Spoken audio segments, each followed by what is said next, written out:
Alright, so you have a phone in front of you which you are supposed to fix. Where do you begin? It all begins with the chipset.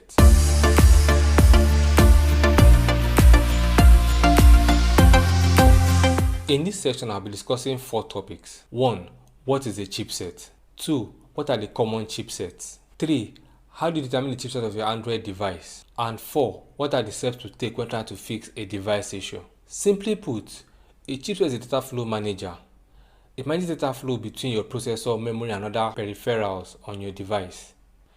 You bump into a couple of chipsets when dealing with Android devices, but the most common are MediaTek, Spectrum, Qualcomm, Exynos, Kirin, and Intel.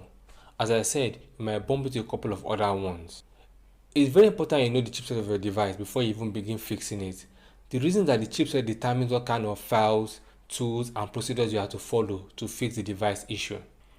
When trying to determine the chipset of a device, there are 2 main things to consider. 1. Whether the device can boot up, that is functional, or 2. The device is totally dead or non-functional. If the device is functional, you can simply install an APK like Droid Hardware Info from Play Store, and that will expose the chipset. You can also look up the specs online, and that should also tell you the chipset.